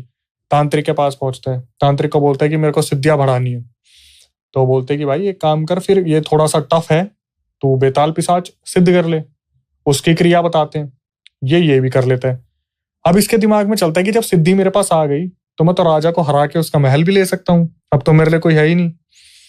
ये जब राजा से लड़ने के लिए महल में जा रहा होता है, इससे बस एक गलती हो जाती है, इसकी नजर पड़ जाती है राजा की बेटी पे, और ये क्या करता है, उस बेताल को बोलता है इसे वशीकरण करके जंगल में ले आओ। बेताल को बोलता है, बेताल उसके अंदर जाके उसे वशीकरण करते हैं, जंगल में ले जाते हैं। फिर ये सारे उसके साथ उल्टे काम करते हैं। उस टाइम इसके अंदर इतना अहंकार आ गया कि ये कर्ण पिशाचनी के बारे में भूल गया। कर्ण पिशाचनी आई, कर्ण पिशाचनी ने क्या करा, लगे हाथ दोनों की ही गर्दन काट दी। ऐसा नहीं कि लड़की को छोड़ दिया, लड़की को भी खत्म कर दिया। अब हुआ क्या, वो जो राजा था वो हो गया परेशान कि मेरी बेटी गई कहाँ। ये तो बता के निकला था मैं कहीं जा रहा हूँ अपने गाँव में। राजा भटकता रहा, 1 महीना हो गया, 1.5 महीना हो गया, लड़की नहीं मिल रही, पता नहीं, प्रजा परेशान हो रही है, कहाँ चले गए। राजा के साथ एक दिक्कत हुआ करती थी, उस महल में राजा को ना बार बार छनछनाने की आवाज आती थी, जैसे मेरी जो बेटी है वो मेरे आगे पीछे है। कभी वो जो पंडित हुआ करता था, वो जिस रुतबे से बोला करता था ना, यज्ञ करा करता था, वैसी आवाज आती थी। उसे ऐसा लगता था कि महल में कोई तो है लेकिन सामने नहीं आ रहा। उसने भी फिर किसी को कांटेक्ट किया कि भाई ऐसे ऐसे मेरे बेटी मिसिंग है। अब जब इंसान हर तरफ हाथ पैर मार लेते हैं, तब इस सिचुएशन में पहुंचता है कि मैं भी किसी का सहारा लूं। तब जब वो कोई आता है इनके पास, राजा के पास, तो वो सीधा बताया था कि जी ऐसा है, आपके तो महल के ऊपर कर्ण पिशाचनी छोड़ रखी है, ठीक है, और उस कर्ण पिशाचनी ने आपकी बेटी को भी बांध रखा है, और उसको वो जो आपके पुरोहित थे उनको भी बांध रखा है। फिर राजा को सब कुछ पता चलता है कि वो सिद्धि करके आया था, मेरी बेटी के साथ ऐसा ऐसा उसने करा। तो ये क्या करते हैं, बोलते हैं कि अब मुक्ति कैसे मिलेगी मेरी बेटी को। बोले जब तक वो कर्ण पिशाचनी से छूटेगी नहीं और उनकी ये सारी क्रिया नहीं होगी, उसे मुक्ति नहीं मिलेगी। तो वो पूरा जो पंडित थे वो पूरा उनकी मदद करते हैं, क्रिया वगैरह करवाते हैं, कर्ण पिशाचनी को उसमें रखते हैं जो वो शीशी थी। तो उस चीज को शीशी में कैद करा गया था, और वो जो सोना था वो उसकी बेटी का था, राजा का, और वो कुछ कपड़े थे जो उनके थे, जो पुरोहित थे वहां पे, वो जो पूरा संदूक मिला मजदूरों को वो उसी हालत में मिला था। और फिर जब इस चीज का पता चलता है, वो जो पंडित आ रखे थे वो बोलते हैं भाई ये तो कुछ बड़ी ही आफत मोल ले ली, क्योंकि इनके साथ वो जो संदूक था वो इस सब सामान के साथ दफना दिया, और वो कई साल बाद मजदूरों को मिला। हाँ, तो अब प्रॉब्लम ये होती है कि जितना पुराना उतना गहरा, कि जल्दी से काट नहीं मिल पाती। लेकिन चलो समझ में आ गया था क्या। तो फिर वही रिचुअल्स हुए, दोबारा दफनाया गया शीशी के अंदर बंद करके। अब देखते हैं उसे कौन पकड़ के खोलेगा। बाप रे। लेकिन ये कर्ण पिशाचनी के क्या स्पेशल है कर्ण पिशाचनी के बारे में? एक्चुअली उसका नाम ही कर्ण पिशाचनी है ना, कर्ण मतलब कान। जो भी साधक कर्ण पिशाचनी को सिद्ध करता है, उसके कान में आकर किसी भी इंसान का भूतकाल या फिर वर्तमान, पास्ट और प्रेजेंट, फ्यूचर नहीं बता सकती हो। लेकिन अगर आप मेरे सामने बैठे और मैंने अगर सिद्ध की हुई है, तो आपको सिर्फ देखकर मैं बोलूंगा कि इसके बारे में बता, तो सब कुछ मेरे कान में आगे बता देगी आप घर में कि आपके साथ पिछले आपके लाइफ के क्या इंपॉर्टेंट इवेंट्स हुए हैं। उनको अगर मैं टच कर दूं तो आप मेरे भक्त हो जाओगे। दूसरा, कई लोग ऐसे हैं जो अपने पर्सनल फायदे के लिए इसको यूज करते हैं। अभी भी एग्जिस्टिंग इंडिया के अंदर कुछ ऐसे लोग हैं, मुझे किसी ने बताया था कि कुछ लोग स्टॉक मार्केट में खेलते हैं, लोकेशन तो मैं नहीं बताऊंगा, तो उन्होंने वो सिद्ध की और उससे बढ़िया वो बेनिफिट निकालते हैं चीजों का। उसके अलावा इसके मतलब दिखने में बड़ी मतलब अट्रैक्टिव है, बहुत आसान सी डील है, लेकिन अगर आप थोड़ा डिटेल में जाओगे तो जैसे भाई ने बताया कि आप इसको 3 फॉर्म के अंदर साध सकते हो, माँ के रूप में, बहन के रूप में, या पत्नी या गर्लफ्रेंड के रूप में। तो मैक्सिमम लोग पत्नी या गर्लफ्रेंड के रूप में ही साधते हैं। तीनों में कंडीशन सेम है कि अगर वो पत्नी तो पत्नी हो, बहन है तो बहन है, माँ है तो माँ है, फिर और कोई नहीं है। किसी दूसरी फीमेल एंटिटी को आसपास नहीं आने देती है। लेकिन इसकी थोड़ी डील ये होती है कि जीते जी तो तुमको जो लेना ले लो इससे, लेकिन मरने के बाद कई सदियों तक आपकी आत्मा उसी के कब्जे में रहेगी। तो डील आप अपने सोल की करते हो। अच्छा, तो मरने के बाद आत्मा उसकी no free lunch in this world. तो जीते जी वो आपके लिए जो आपको चाहिए करेगी, मरने के बाद उसको जो चाहिए वो आप उसके लिए करोगे। ये प्रॉपर डील होती है उनकी। पर कर्ण पिशाचनी इस चीज को कभी बताती नहीं है स्टार्टिंग में आके कि तुम जन्मों जन्मों तक गुलाम रहोगे। ये तो मौत के बाद का है मौत सारा। स्टार है ये, TNC terms and apply। Conditions applied. अच्छा, डाइन की तरह एक और ऐसी एंटिटी होती है जो कहते हैं हमारे बीच ही रहती है और हमें पता नहीं चलता, वो है जिन। बिल्कुल। तो जिन से रिलेटेड है कोई कहानी आपके पास? हाँ, जैसे आपने कहा ना, जिन हमारे बीच में रहते हैं और हमें पता नहीं लगता। हम लोग सोचते हैं एक जिन, दो जिन, कई बार पूरा जिन्नों का परिवार रहता है। मतलब ऐसे भी इंसिडेंट्स लोगों के साथ जो हुए हैं जहां पर उन्होंने फेस किया सिचुएशन। तो मेरे पास ऐसी एक स्टोरी आई थी यूपी के रायबरेली से। तो वहां पे एक मुस्लिम परिवार रहता था। उसके अंदर मतलब बड़ा घर था उनका। तो टोटल मिला के ये लोग करीबन 15-16 फैमिली मेंबर्स थे। इनमें एक लड़की थी अल्फिया करके, और उसकी 3-4 सिस्टर्स थी। इनके घर में सबसे बुजुर्ग महिला थी वो इनकी दादी थी, करीबन 115 साल की उनकी एज होगी। और उसके अलावा इसके फादर थे, मदर थी, चाचा चाची, सब लोग थे। तो इनकी दादी जब भी बच्चे बड़ी हुई, मतलब 17, 16, 18 साल की एज की हो गई थी, 17 से लेकर 22 की रेंज में सारी बच्चियां थी। और जो सबसे खास बात थी इनके घर में कि एक पीढ़ी की शादी हो गई, तब जो नई पीढ़ी आ रही थी इनके लिए ये शादी करने की कोशिश करते, पर शादी नहीं हो पा रही थी इनकी किसी की भी। तो इनकी दादी हमेशा बोला करती थी बच्चियों से कि भाई तुम लोग ना ऐसे घुमा मत करो, ये बाल बाल बांध के घुमा करो, परफ्यूम मत लगाया करो, किसी जिन्नात का तुम्हारे ऊपर दिल आ गया ना तो फिर कोई नहीं बचा पाएगा। साथ साथ वो ये बताती कि भाई इस घर के अंदर जिन्नात रहते हैं। लेकिन अब आप यंग लोग हो, 115 साल की आपकी दादी आपसे बोल रही है घर में जिन्नात रहते, तो कौन कितना ही ध्यान देता है। तो उनकी जो बच्चों की मम्मी थी वो भी जाकर उनसे बोलती थी कि अम्मी आप ऐसे डराया मत करो बच्चों को, ये कुछ जिन्नात विन्नात नहीं होते हैं, आप ऐसे कैसे बच्चों को ये सब कहानी सुनाती रहती हो। तो बोलते तुम्हारे मानने नहीं मानने से क्या होता है, जो सच है वो सच है, तो मैं तो बच्चों को सच बता रही हूँ। तो सब लोग उनको अवॉइड ही कहते हैं, ठीक है एज के इस पड़ाव पर है, कुछ भी बोलती है, सटे आ गई है। हाँ ऐसा कुछ हो गया है। फिर क्या हुआ, धीरे धीरे जो ये अल्फिया थी इसके ऊपर चीजों का मतलब असर दिखना शुरू हुआ। तो एक दिन की बात है, तीनों चारों जो बहनें थी छत के ऊपर खड़ी होकर सेल्फी खींच रही थी। हल्का बहुत अंधेरा था, तो अल्फिया ने से फोन निकाला अपनी सेल्फी खींचने, तो लगा फोन पीछे कोई खड़ा है कैमरे के पीछे। उसने देखा शेप से दिखी उसको कुछ व्हाइट सी, पीछे घूम के देखा कोई नहीं था। फिर इधर देखा तो दूर दिख रही थी वो शेप। जैसे दोबारा देखा तो एकदम से शेप उसके पीछे आके खड़ी हो गई। फिर घूम के देखा तो यहाँ पर कोई भी नहीं था। तो उसने अपनी बाकी बहनों को बोला कि यार मैं से ना सेल्फी ले रही थी और मुझे कुछ दिखा। तो उसने बोला कि तू वापस से खड़ी होकर उसी एंगल पे सेल्फी ले, देखते हैं। तो सेल्फी ली, चारों तरफ घूम फिर के कुछ भी नहीं था। तो उसने तेरे मन का वहम है, ऐसा कुछ भी नहीं है। उसने बोला नहीं यार पता नहीं मुझे ऐसा लगा। बोला चल कोई बात नहीं। सब लोग बच्चे नीचे पहुंच गए। अब उस दिन के बाद से क्या थोड़ा मतलब अल्फिया को ऐसा महसूस होने लगा कि घर में कोई ना कोई है जो उसको देख रहा है। बड़ी अलग सी खुशबू उसको आया करती थी। तो ये प्रेजेंस का सबसे बड़ा वो होता है इसमें कि जब भी आपके घर में अच्छे जिन प्रेजेंट है ना तो बहुत अच्छी खुशबू आएगी। जैसे कुछ ऐसे बोलते हैं कि कुछ जिन होते हैं इनका लड़कियों पे दिल आ जाता है, तो जिसको उसने पसंद कर लिया उसके आसपास रहेगा और उसके अंदर से आपको ऐसी खुशबू आएगी जो आप नॉर्मल परफ्यूम्स के अंदर आपको नहीं आ सकती। तो बहुत अच्छी से उसको खुशबू आया करती थी और उसने कभी ध्यान नहीं दिया इन चीजों के ऊपर। ये बहुत चंचल थी वैसे, पर उस दिन के बाद से ना बिल्कुल गुमसुम से रहने लग गई, अजीब सा बिहेव करती थी। तो उसकी जो अम्मी थी उसने ऐसे वहां दादी के साथ बैठी थी, उससे बोला कि बेटा तुझे क्या हो गया, क्यों परेशान है। उसने अपनी दादी से भी डिस्कस किया सबसे। तो उसकी दादी बोलती है कैसे बाल खुले करके घूमती रहती है, आ गया हो किस जिन्नात का दिल इसके ऊपर, इसीलिए ऐसी हो रही है।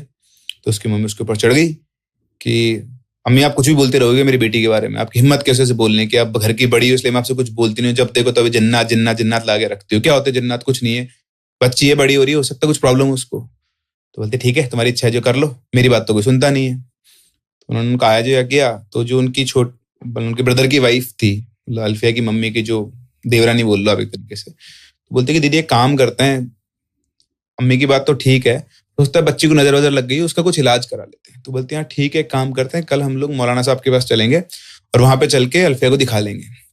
उसने कहा ठीक है। अब ये बातचीत हुई और सब अपने घर के काम में लग गए। और उसी करीबन 1 घंटे के बाद इसकी जो मम्मी थी जो कहती है कल मौलाना साहब के पास चलेंगे, वो बाथरूम में गई और बाथरूम में जाके इनका पैर फिसल गया एकदम से। तो ज्यादा तेज नहीं गिरी थी, लेकिन जैसे गिरी तो इनकी जो सबसे बड़ी हड्डी होती है पैर की, उसके 3 टुकड़े हो गए थे हल्का सा फिसली गिरने में। तो उनको हॉस्पिटल लेकर गए, हॉस्पिटल में प्लास्टर चढ़ गया पक्का। तो इस आपाधापी में सब भूल गए कि कल कहीं जाना है मौलाना साहब के यहाँ, और वो बात आई गई हो गई। और तो जो अल्फिया थी उसकी प्रॉब्लम बढ़ने लगी धीरे धीरे। तो बिल्कुल पहले वो 5 टाइम नमाज पढ़ा करती थी, वो उसने छोड़ दिया। बाकी जो भी काम किया करती थी वो सभी बंद कर दिए, बिल्कुल घर के अंदर चुपचाप से रहने लगी। तो एक दिन की बात है, उसकी छोटी सिस्टर भी थी। तो रात के टाइम करीबन 9-10 बजे के आसपास वो उठी, तो उसे लगा कि छत के ऊपर कोई है। तो गई छत पर, सीढ़ियां चढ़ के देखा उसने, तो जो अल्फिया थी वो किसी से खड़े होकर बात कर रही थी। तो उसे लगा कि हो सकता है किसी से बातचीत कर रही हो। वो चुपचाप उसने देखा तो उस तरफ कोई खड़ा था, कौन खड़ा है उसे दिखा नहीं, क्योंकि जो बेसिकली ऊपर छत पे आके घर होता है तो हाफ कंप्लीटेड रूम है मान लो, तो उसमें विंडोज का स्पेस होता है पर विंडोज लगी हुई नहीं होती। तो वहां से उसने छुप के देखा तो उसको सिर्फ अल्फिया दिख रही थी, इधर कौन खड़ा है कोई नहीं दिख रहा था। तो लगा हो सकता है कोई चक्कर वक्कर चल रहा होगा दीदी का। तो आई नीचे, तो सीढ़ी उतर के नीचे आई, अल्फिया उसके जस्ट सामने खड़ी हुई थी, उसको देख के मुस्कुरा रही थी। तो उसकी शॉक्ड हो गई बिल्कुल कि अभी भी तो मैं ऊपर देख कर आई हूँ, जाने का रास्ता एक ही है, अगर अल्फिया यहाँ है तो ऊपर कौन था। वो बहुत तेज चिल्लाती हुई भागती सीधे अपने मम्मी के पास पहुंचती, जाके बोलती कि अम्मी अभी भी मैंने देखा कि छत के ऊपर अल्फिया दीदी खड़ी हुई से बात कर रही थी और मैं नीचे आई तो मेरे सामने खड़ी हुई थी। तो उसको लेकर गई, नीचे चेक किया, ऊपर चेक किया, अल्फिया तो अपने रूम में सो रही है। तो बोलती नहीं मैंने देखा था। तो बोलती कि ऐसा कुछ नहीं है, तेरे को वहम हुआ है। कैसे वो प्रूव करे उस बच्ची उस चीज को। ठीक है, अगले दिन जो उसकी दादी थी, अल्फिया रोज उनके पास जाया करती थी, उनको संभाला करती थी। तो वो उनके रूम में पहुंची, उसने देखा कि दादी आज बिल्कुल अजीब तरीके से पड़ी हुई है और वो ऐसे उठने की कोशिश कर रही है गर्दन के यहाँ से, बाकी शरीर उनका बिल्कुल स्टिल पड़ा हुआ। उसने जाके संभाला तो देखा कि उसकी दादी को जो है ना पैरालिसिस से अटैक आ गया था, मतलब पैरालाइज हो गई थी। तो पैरालाइज हुई, सारे घर वालों को बुलाया गया, डॉक्टर को दिखाया गया। डॉक्टर ने बताया कि इनको तो पैरालिसिस हो चुका है, तो आप इनको संभालो, एज भी हो गई, इसकी वजह से हो गया होगा। किसी का भी वो एंगल नहीं किया जो एंगल जाना चाहिए था। सबने उनका ध्यान व्यान रखना शुरू किया। और अब इस दिन के बाद से क्या हुआ ना, सब लोगों को घर के अंदर प्रेजेंस फील होना शुरू हुई। प्रेजेंस इन द सेंस कोई ना कोई है। एक रात की बात है कि जो अल्फिया की मदर है ये उठी हुई थी, आई थिंक अल्फिया की मदर ही थी। वो किचन में गई पानी पीने रात के टाइम। जैसे वो पानी पी रही थी तो बाहर उनके सामने वॉश बेसिन लगा हुआ था हाथ धोने का, नीचे से टंकी लगी थी, नीचे नल खोलते हैं। तो वहां पर करीबन 7-8 फीट का एक आदमी बैठ के सफेद कपड़ों के अंदर अपने हाथ धो रहा था, यहाँ से कोनियों से इस तरह से। तो उसको देख के बुरी तरह घबरा गई, वहीं की वहीं बेहोश हो गई। पूरी रात वहीं पे पड़ी रही। सुबह जब कोई उठ के आया तो उन्होंने देखा, उनसे पूछा क्या हुआ, तो उन्होंने बताया कि भाई मैंने ऐसा ऐसा देखा। अब उनके जो पिताजी थे, अल्फिया के पिताजी, वो आके बोलते हैं कि तुम औरतों का दिमाग ही खराब है, तुमको ये अम्मी ने जिन जिन बोलकर तुम्हारे दिमाग में जिन भरती हैं। कहाँ है कोई जिन, ये और ये सारे जिन तुम औरतों को क्यों दिखते हैं, हम मर्दों को क्यों नहीं दिखते हैं। तो उसने बोला कि अपनी बात को विश्वास करो, मैंने कल रात को देखा, फालतू बकवास मत करो, अपना काम करो।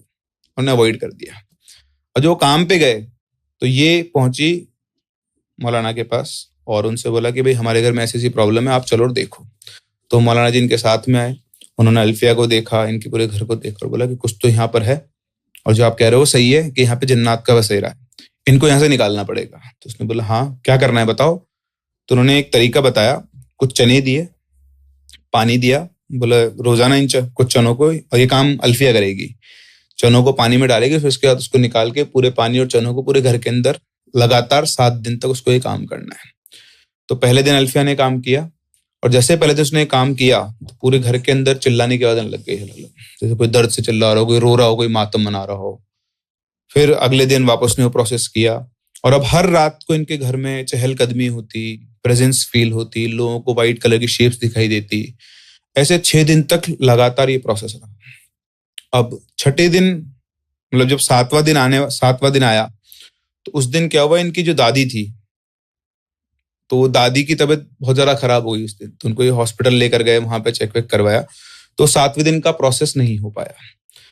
अब 7वें दिन के बाद इनकी दादी को चेक करवा के वापस घर के अंदर लेकर आए तो आई थिंक कुछ एक ऐसा कुछ प्रॉब्लम क्रिएट हुई इनकी फैमिली के अंदर। तो ये वापस से उन मौलाना के पास पहुंचे कि भाई अभी भी प्रॉब्लम चल रही है, प्रॉब्लम ठीक नहीं हो रही है। तो फिर एक बड़े मौलाना आए। जब वो बड़े मौलाना आए तो उनके साथ छोटे वाले मौलाना भी थे साथ में। तो घर के अंदर घुसे और अंदर घुसते ही, अच्छा जो बड़े मौलाना थे वो व्हील चेयर के ऊपर थे, चल नहीं पाते थे, तो वो अंदर आए। जैसे ही वो अंदर घुसते वो चीजें सेंस हुई। उन्होंने उस घर में ये बोला कि भाई आपके घर में सबसे बुजुर्ग आदमी कौन है। तो उन्होंने बताया कि भाई ऐसे ऐसे वो दादी हैं लेकिन वो बोल नहीं सकती। बोले कोई बात नहीं, आप मुझे उनके पास में लेकर चलो। तो उनके पास में गए, उन्होंने उनके सिर पे हाथ रखा और उनसे बातचीत करने की कोशिश की। तो वो दादी ने बोला, बातचीत खुसफुसाते हुए बोली। तो उन्होंने उनको बताया कि भाई ये मेरे बच्चे मेरी बात नहीं मानते हैं, हम करीबन आज से 80-100 साल पहले की बात है, जब मेरा परिवार भी यहीं पे था, हम यहाँ पे आके बसे थे। लेकिन इस घर के अंदर पहले से जिन्नों का एक परिवार रहता है, और पहले जब हम यहाँ पर आए तो उन्होंने हमें बहुत परेशान किया, लेकिन फिर उनकी हमारे साथ एक डील हो गई कि भाई ना हम उनको परेशान करेंगे। उन्होंने कहा कि ये रह सकते हैं लोग, लेकिन हमारे परिवारों को किसी तरह की कोई दिक्कत नहीं आनी चाहिए। दूसरा, इस्लाम के पूरे रूल्स इनको मानने हैं, दिन में 5 बार नमाज पढ़नी है, कोई भी गलत काम नहीं करना है। अगर ये ऐसा करेंगे तो इस घर में हमारे साथ रह सकते हैं। तो एक घर बेसिकली जिन्नों का ही घर था, इन्होंने इनको अलाउ किया था रहने के लिए।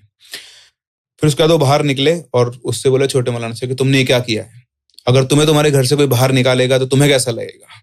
तुम उन जिन्नों को उनके घर से बाहर निकालना चाहते हो, और तुमने इस लड़की से जो काम करवाया ना, उसकी वजह से उस जन्नात के परिवार के एक बच्चे की मौत हो गई है, और इसलिए वो लोग बहुत गुस्से में और इस पूरे परिवार को तहस नहस कर देंगे। तो उन्होंने बोला कि बच्चे की मौत हो गई। बोले हाँ, उस दिन तुम लोगों को किसी ना किसी की मातम मनाने की आवाज आई थी? तो उन्होंने बोला हाँ आई थी। बोले वो पूरा जिन्न का परिवार मातम मना रहा था। उन्होंने ये बताया कि उनके परिवार में से एक जिन्न काफिर हो गया है। काफिर मतलब उनके रूल्स को फॉलो नहीं करता है, और उसका दिल जो है वो उस लड़की के ऊपर आ गया है, और इसी वजह से वो उस लड़की के पीछे पड़ा हुआ है। लेकिन अब ये बहुत गुस्से में है और उनका कोई कुछ नहीं कर सकता, ये तो इस परिवार को खत्म करके छोड़ दें। तो सब रोने लग गए। बोले क्या करें? बोले करना कुछ नहीं है, पाक नियम फॉलो करो, दिन की 5 नमाज पूरी करो, अल्लाह से अपनी हिफाजत की दुआ करो, और चुपचाप बस नियम को फॉलो करते जाओ। मैं तो इसमें कुछ नहीं कर सकता, जो है सब ऊपर वाले के हाथ में। अब तो उन्होंने कहा ठीक है। सब लोगों ने हर दिन के नियम फॉलो करना शुरू किए। अब जब ये नियम फॉलो कर रहे थे तो करीबन 5 या 6 दिन के बाद, तो इनकी जो दादी है वो लेटी हुई थी। उनकी दादी ने क्या चद्दर पूरा ओढ़ लिया था मुंह तक।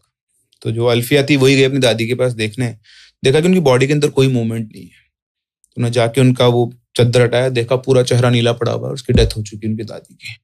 पूरे घर में बताया गया कि डेथ हो गई है, ऐसा है वैसा है। अब मौलवी साहब ने कहा था कि नियम पूरे दिन 21 दिन तक फॉलो करने पर 6ठे दिन ही दादी की डेथ हो गई। सबको ये भी था कि यार नियम कैसे फॉलो होंगे, अब तो मौत होने के बाद तो आप ये सब नहीं कर सकते हो। लेकिन मौत हो गई, उसके बाद उनको दफनाया गया, उनके रिचुअल्स हुए। फिर 1-2 दिन के बाद वापस उन मौलाना साहब के पास गए ये लोग सब। तो उन्होंने बोला कि अब कोई दिक्कत वाली बात नहीं है। उन्होंने बताया कि वो परिवार, उनकी बात हुई, मतलब उन्होंने कम्युनिकेट किया उनसे, बोले वो परिवार अब सेटल्ड है, मतलब वो अब इस घर जगह को छोड़कर जा रहा है, वो ये घर आपको देकर जा रहे हैं। तो उन्होंने पूछा कैसे कैसे हो गया एकदम से? तो उन्होंने बताया कि आपकी जो दादी है, उन दादी ने उन जिनके परिवार से डील की थी। भाई उनके घर का एक सदस्य गया, तो वो ये कह रहे थे कि भाई हम भी इस घर के सारे सदस्यों की जान लेंगे। तो दादी ने कहा कि भाई तुम सबको छोड़ दो, मुझे अपने साथ ले जाओ, मैं अपने परिवार की सारी गलती अपने ऊपर लेती हूँ। और इस तरह से वो जिन के परिवार ने उस दादी की जान ली। लेकिन उनको रहते हुए इतने साल हो गए थे साथ में कि वो जिन भी अब उनको अपने परिवार का एक हिस्सा मानने लग गए थे। तो अब वो उनको अपने परिवार में लेकर चले गए हैं, और अब यहाँ से हमेशा हमेशा के लिए चले गए हैं। तुम लोग यहीं पे रहो, और बाकी जो सारे नियम है वो ढंग से फॉलो करना। अगर तुमने नियम फॉलो नहीं किए तो फिर तुमको आगे दिक्कत हो सकती है। तो इस तरह से परिवारों के बीच में 2 सेटलमेंट हुआ। 2 परिवार एक साथ रहते थे, लेकिन अल्टीमेटली अच्छे जिन थे। कुछ जिन बहुत खतरनाक भी होते हैं, जो किसी के बस में नहीं आते हैं, और बहुत पावरफुल भी होते हैं। लेकिन ये जो परिवार था जिन्नों का, ये अच्छा परिवार था।